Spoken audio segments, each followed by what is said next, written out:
বেশি চালাক হইলে ভবে ধরা খাইতে হয়। চেয়ারম্যান সাহেব, আপনার মাথাটা কি একটু ঠান্ডা হয়েছে? কেন? না ওই মানে একটা কথা কইতাম আর কি। বল। মানে হয়েছে কি, আমি আপনার বিয়েটা নিয়ে অনেক ভাবলাম। হয়েছে কি, আপনি যেই জায়গায় বিয়েটা করতে চাইতেছেন আমার মনে হয় কি এই জায়গায় বিয়েটা করা ঠিক হইব না। কেন? আপনি যেই মেয়েটার বিয়ে করতে চাইতেছেন এই মায়ের সম্পর্কে আমি একটু তথ্য নিছি। এই মায়ের তো রেকর্ড বালা না।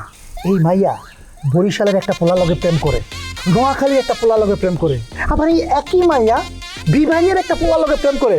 সেই আপনার পছন্দ করা মাইয়া সুনামগঞ্জের একটা পোলার লগে প্রেম করে। সারা বাংলাদেশের নাম কবি তো, কোনো সমস্যা নাই।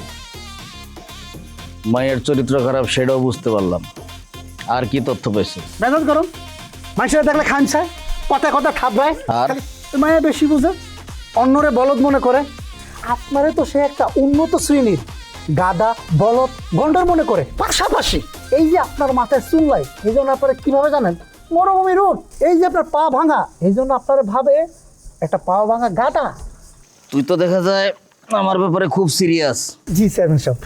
অনেক খোঁজ খবর নিয়ে আইসস। জি, তোরা তো এই জন্য গিফট দেওয়া জরুরি।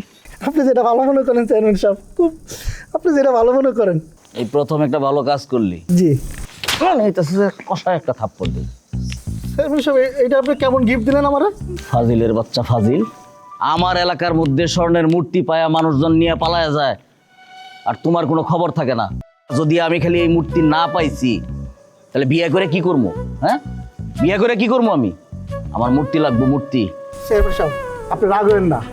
আমি সবাইরে এক এক করে কয়ে দিছি, যেখানে পাস ওই বিউটিরে ধরে আমার সামনে লই যাবি।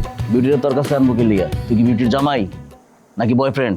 না না, মানে চেয়ারম্যান সাহেব রাগ হইলে আমি কেমনে কথা কম আপনি কোন তো? আমি তো বিউটির জামাইও না, বয়ফ্রেন্ড না। আমি থেকে শফিকুল, আপনার পিএস, পার্সোনাল পিএস। মানে আপনার লগে দেখা করানোর জন্যই তো বিউটিকে আমার কাছে ধরে আনতে কইছি। বিউটিরা আমার কাছে নিয়ে এলে কি আমি বিউটিরা খালাম্মা ডাইকা পাস হইয়া সালাম করবো?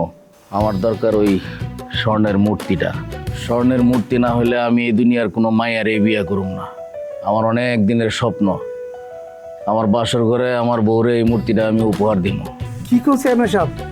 এমন দামি একটা জিনিস আপনি আপনার বড় উপহার দিবেন? না না চেয়ারম্যান সাহেব, এই ভুলটা আপনি জীবনও করেন না।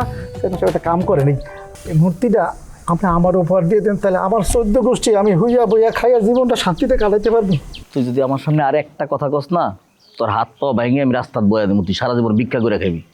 ঠিক আছে চেয়ারম্যান সাহেব, আমার ভুল হয়ে গেছে। এই কথার জীবনও কেমন, আপনি একটু ঠান্ডা হন। আমি আজকে খোঁজ লাগাইতেছি এই মূর্তি কই আছে, খুঁজে আমি বাইর করবো। এই শফিকুলের দায়িত্ব নিছে এই ওয়াদা।